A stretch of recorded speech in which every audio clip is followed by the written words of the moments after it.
A frosty morning in the year 1938. A woman stands at the window of a barracks. Her breath leaves frost patterns on the glass. Beyond the window, the endless taiga, barbed wire, and guard towers. She is young, barely 25 years old. 3 months ago, she was a literature teacher at a school in Moscow. Today, she is preparing for a meeting that will change her fate forever. The camp commander has summoned her to his office, and she knows this is no ordinary summons.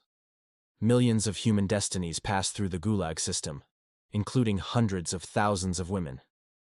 But there was a special, unofficial category of female prisoners, one that was preferably kept silent for decades. They were called different names: camp wives, campaign wives, or simply PPZh, a Russian acronym for Camp Campaign Wife.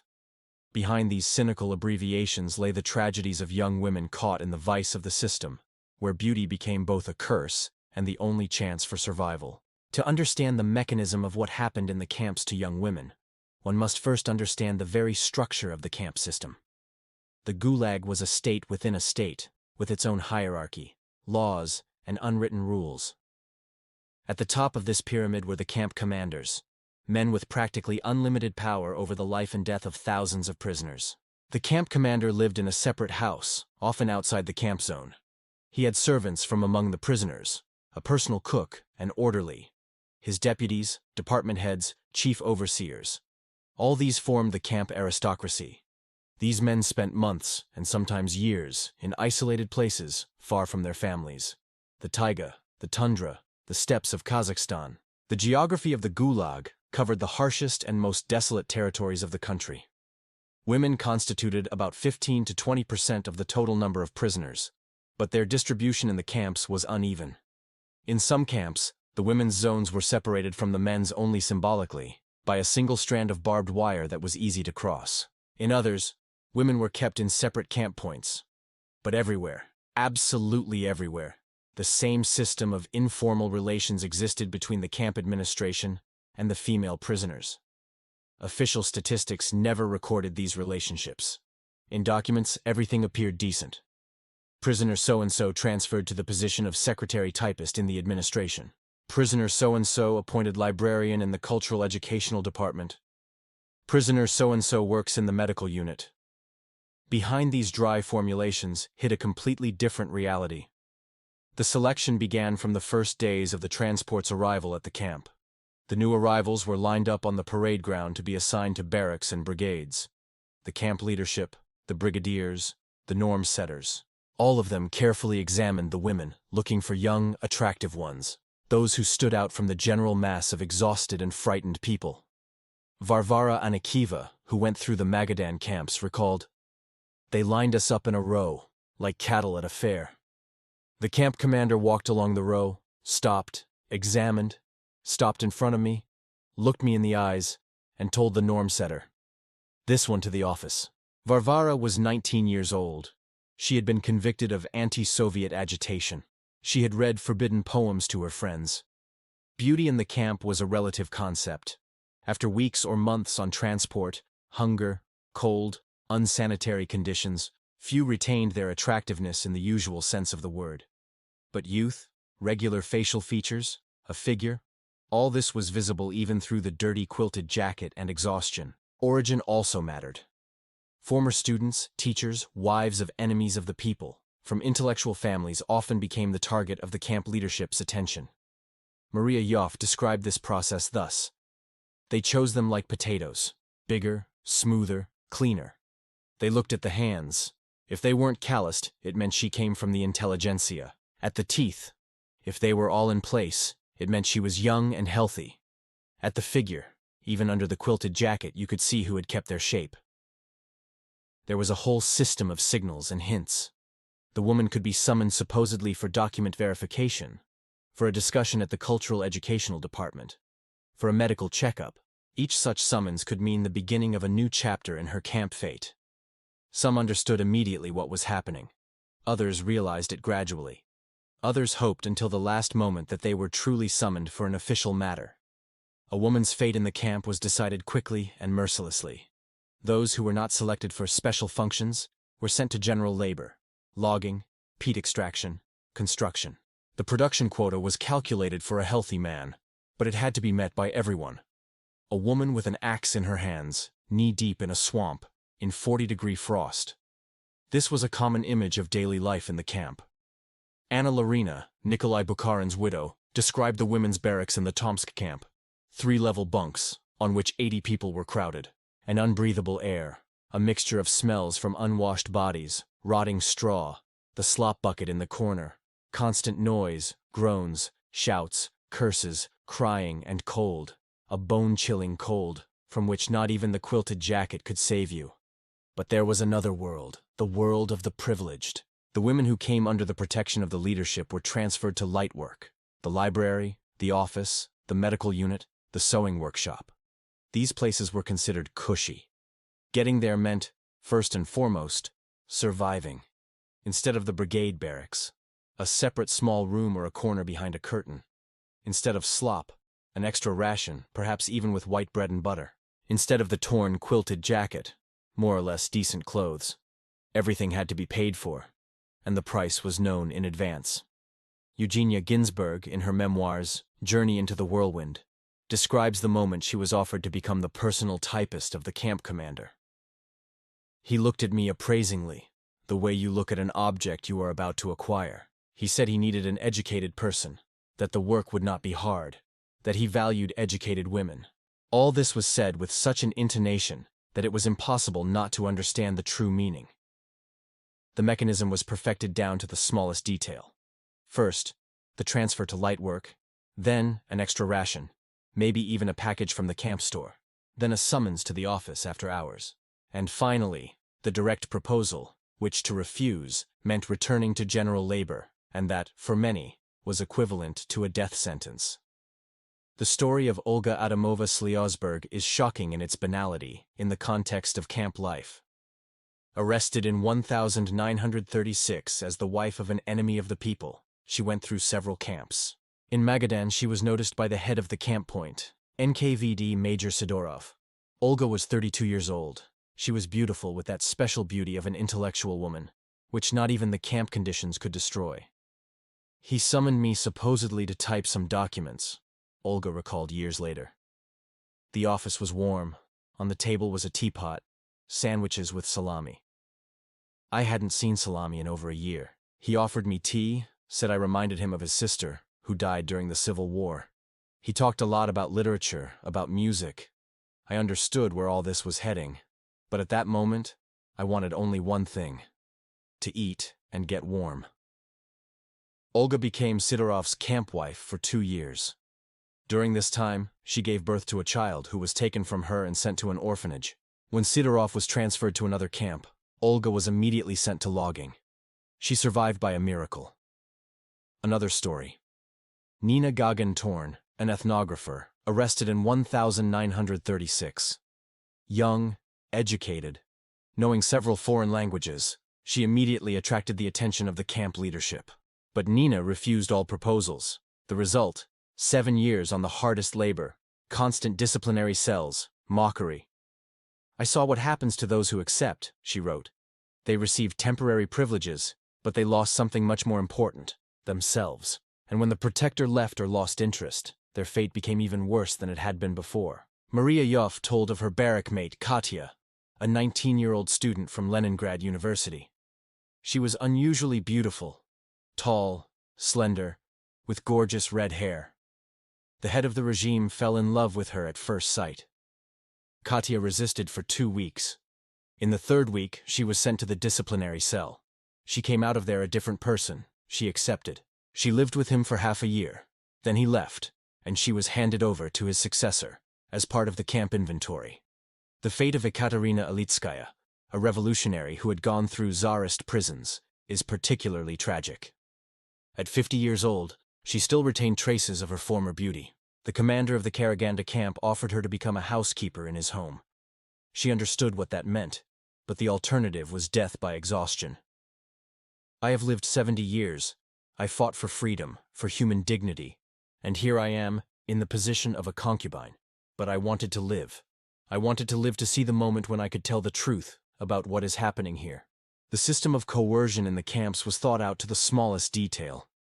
It was not chaotic violence. It was a well-oiled, almost bureaucratic machine for suppressing will. And the most terrifying part was that often the woman was broken without direct physical coercion. Imagine the situation. A woman refuses the commander's proposal. What happens next? She is not beaten. She is not taken by force. No, it is much more sophisticated. First, she is transferred from light work back to general labor. Yesterday she worked in the library. Today she is with a pickaxe on the frozen ground. The production quota: 1 cubic meter of earth per day. You didn't meet the quota. Your ration is cut. It was an 800-gram bread ration. It became 600, then 400. After a week of such a regime, the person can barely stand. But this is just the beginning. The brigadier, who received instructions from above, picks on every little thing. You didn't stand up right. You didn't look right. You didn't answer right. The disciplinary cell for 3 days. And the disciplinary cell is an unheated stone box, where even in winter the prisoner stays only in underwear. The ration: 300 grams of bread and a cup of water per day. After the shizo, disciplinary cell, many went straight to the medical unit, and from there, to the camp cemetery.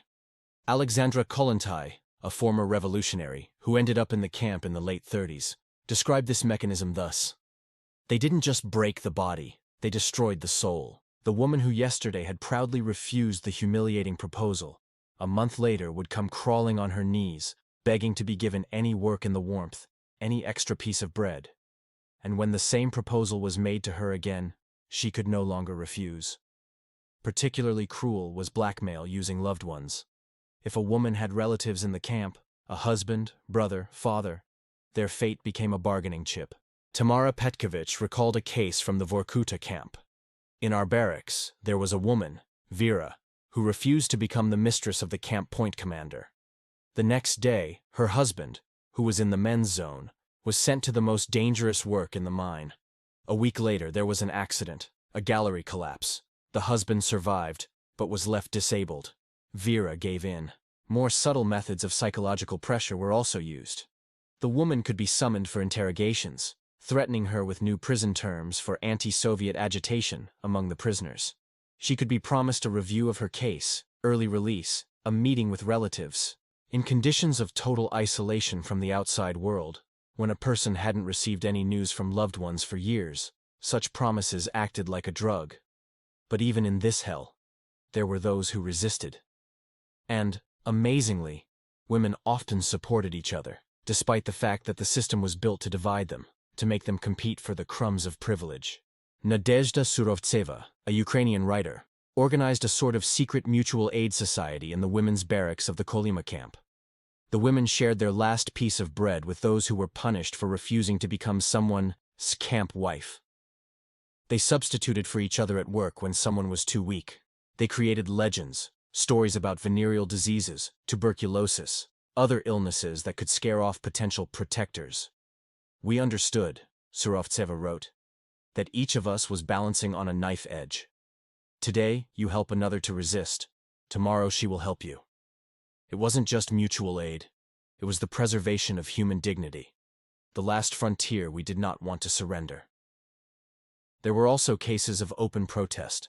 Maria Antseva, a former teacher from Leningrad, publicly refused the camp commander's proposal, right in the canteen, in front of all the prisoners. She knew she was signing her own death warrant, but her act became a camp legend. "I saw how the young girls look at what is happening, and I wanted to show them that it is possible to say no, even if it costs you your life." Maria was sent to the disciplinary cell, then to logging. She died 3 months later of pneumonia, but her story was passed from mouth to mouth, giving strength to other women.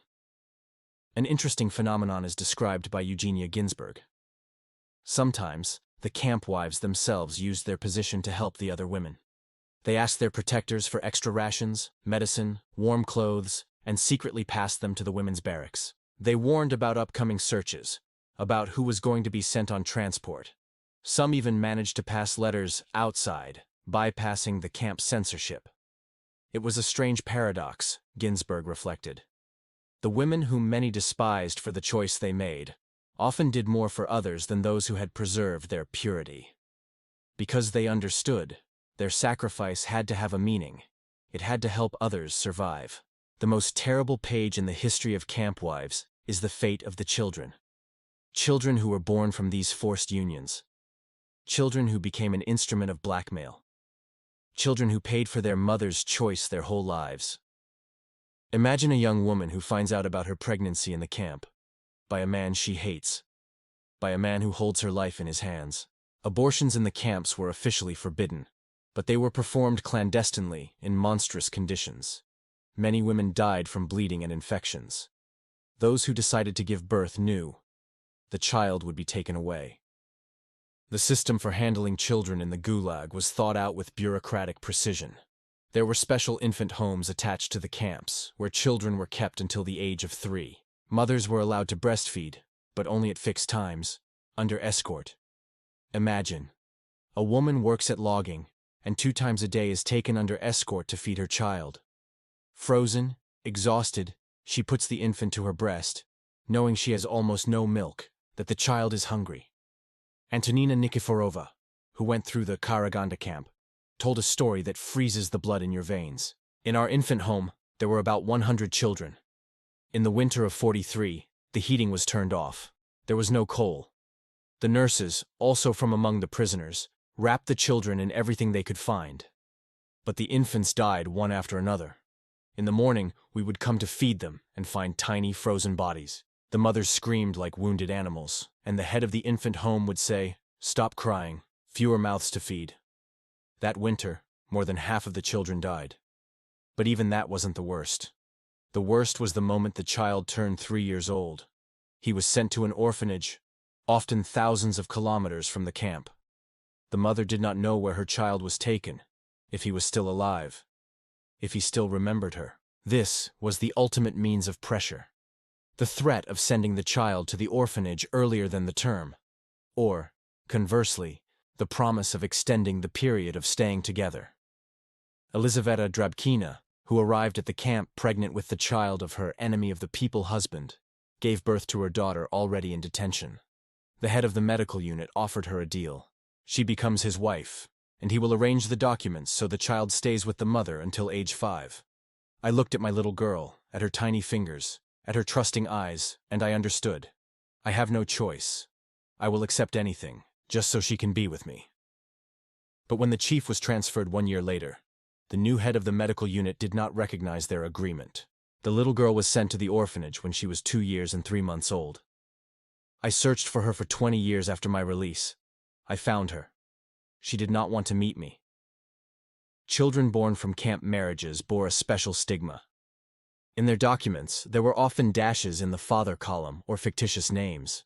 They grew up in orphanages, not knowing the truth about their origin, and when they found out, it became a lifelong trauma. Galina Serebriakova, a writer, who became the camp wife of the Magadan camp commander, gave birth to a son in 1940. The boy was sent to the orphanage at age 3. After her release, Galina searched for him for 15 years. When she found him, the 18-year-old young man refused to recognize her as his mother. "I was told at the orphanage," he threw in her face, "it would be better if you hadn't found me." But there were other stories, stories of incredible maternal love and self-sacrifice. Women who accepted the most humiliating conditions just so their children would receive extra food in the infant home, who worked to exhaustion to meet the quota and earn the right to an extra meeting with the child, 15 minutes a month. Maria Rolnikaite remembered a woman named Sofia, who became the mistress of the cruelest overseer in the camp, to save her 3-year-old daughter from being sent to the orphanage. Everyone in the barracks turned away from her, calling her a sold-out creature. "But I saw her at night," Maria said, looking at her daughter's photograph, the only thing she was allowed to keep, and crying silently. A year later, the overseer sent the child to the orphanage anyway. Sophia hanged herself that same night. There was also the practice of using children to pressure women who had no connection to these children. The caretakers in the infant homes, also from among the prisoners, often became the target of the camp leadership's attention. Refusal meant transfer to general labor, and therefore, dozens of children were left without the only person who cared for them. Silence. Decades of silence. It wasn't just censorship, It was a collective contract of forgetting, a tacit agreement of the entire society not to stir up the past. Imagine the scale of this tragedy. Hundreds of thousands of women passed through the Gulag system. Tens of thousands became camp wives, and no one talked about it. Not in literature, not in cinema, not in historical research, as if this simply had not existed. The first glimmers of truth began to appear during Khrushchev's thaw. But even then, when people spoke about repressions, about camps, about the millions unjustly convicted, the topic of camp wives remained under absolute prohibition. Why?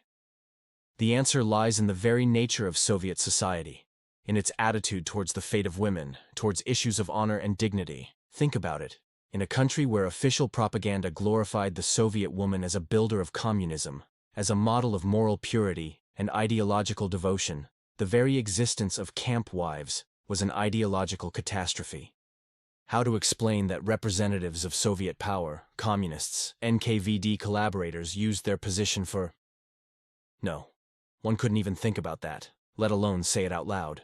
Varlam Shalamov, the author of Kolyma Tales, one of the few who dared to touch this subject. But even he, a man of incredible courage and honesty, wrote about it elusively, through suggestions, in halftones.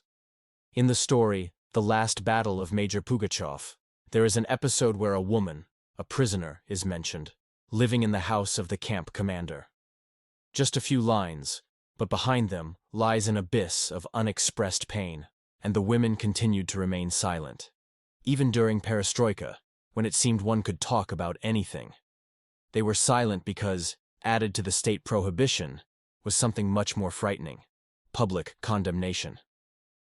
In a patriarchal society, where a woman's honor was still measured by archaic standards, to admit that you had been a camp wife meant putting a seal on your life. Eugenia Ginsburg became one of the first who decided to speak openly about it. Her book, Journey into the Whirlwind, had the effect of an exploding bomb. But even Ginsburg, a woman of incredible courage, could not tell everything. Many pages of her memoirs are written between the lines. Much must be inferred, reconstructed from hints and omissions. Historian Anna Sherbakova, who researched the fates of women in the Gulag, faced a paradox. I interviewed dozens of women who went through the camps. They told about hunger, cold, exhausting work, mockery. But as soon as the discussion reached the topic of personal relationships with the camp administration, silence fell. A stony, impenetrable silence. One woman told me, "Girl, there are things you don't even tell God in confession." An interesting phenomenon is noted by psychologists who worked with victims of repressions. Women who had been camp wives often repressed these memories so deeply that they themselves began to believe in another version of their biography. They created an alternative history, in which this simply had not existed. It was a defense mechanism of the psyche, an attempt to preserve their sanity and the possibility of living on. But there were also those who considered it their duty to tell the truth. In the 90s, when the archives were opened, when the possibility appeared to publish memoirs without censorship, a few women decided to take this step. Their books were published in small print runs. They were not advertised. They were not written about in newspapers. Society was still not ready to accept this truth.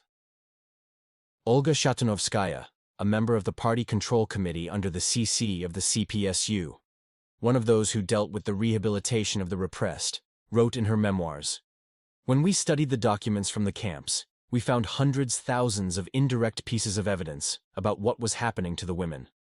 Orders for transfer to light work without visible reasons, medical records with entries about pregnancies without indicating the child's father, reports about suicides of young women. But all this remained in the archives.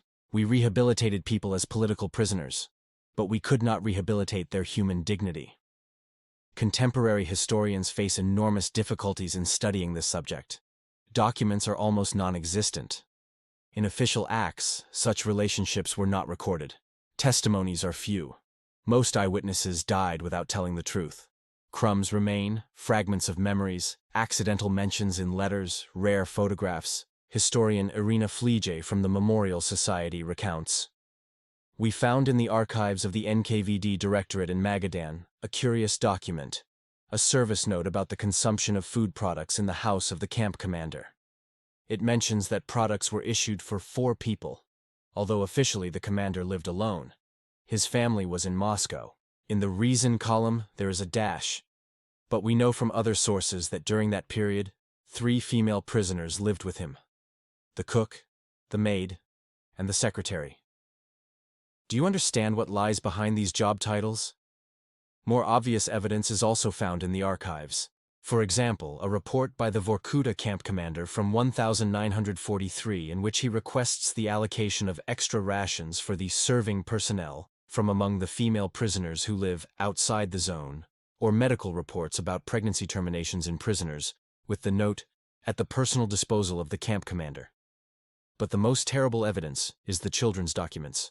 In the lists of children from the camp infant homes where in the father column there are initials that coincide with the initials of the camp leadership photographs of children where European features are clearly visible in a child whose mother is Korean or Chinese from among those repressed on national grounds. And here we come to the most difficult question, the question that torments anyone who touches this subject. Can these women be judged? Do we, who live in warmth and safety, have the right to pass judgment on those who stood before the choice between life and death, between their own survival and saving their child's life? Imagine for a second, just try to imagine. You are 25 years old, and yesterday you still had a normal life, work, family, plans for the future, and today you are standing in the middle of a frozen desert, in a torn quilted jacket, hungry, sick, absolutely without rights. And you are offered a deal. A humiliating, disgusting deal. But the alternative is a slow, agonizing death. What would you choose? The philosopher Vasily Grossman, reflecting on the nature of human choice in extreme conditions, wrote, "We like to talk about heroes, about those who chose death but did not surrender. We erect monuments to them, write books about them. But what do we know about those who chose life? About their torments? About the price they paid every day of their existence? The hero dies only once, and he who chose compromise dies every day, every hour, every minute. The Gulag system was built to break the human being, not just to destroy them physically. That would have been too simple. To break them morally, spiritually, to turn them into biomass, ready for anything for a piece of bread. And the most terrible part, this system worked. It turned teachers into informers, priests into blasphemers, and young women into campaign wives. But do you know what is most amazing? The fact that, even in these monstrous conditions, people remained human. Yes, they committed acts for which they could not forgive themselves afterward. Yes, they made compromises, betrayed their principles, lost their dignity, but they continued to love their children, to help each other, to preserve the remnants of humanity. Maria Yoff, at the end of her memoirs, wrote words that stick in the memory. "I saw women who sold themselves for a bowl of slop, and I saw those same women giving that slop to their dying bunkmate. I saw fall and greatness, betrayal and self-sacrifice, often in the same person, on the same day. And I understood that there are no absolute heroes and absolute traitors. There are people placed in inhuman conditions." Modern psychology explains the behavior of camp wives by the term Stockholm Syndrome, a psychological phenomenon in which the victim begins to feel sympathy for the aggressor. But this is too simplistic an explanation. What was happening in the camps was more complex, more multifaceted, more tragic. It wasn't just psychological dependence. It was a complex system of survival, in which fear and hope, hatred and gratitude, disgust and attachment were intertwined. Some women even fell in love with their protectors. Paradoxical, isn't it? But the human psyche is built in such a way that, in extreme conditions, it seeks any way to adapt.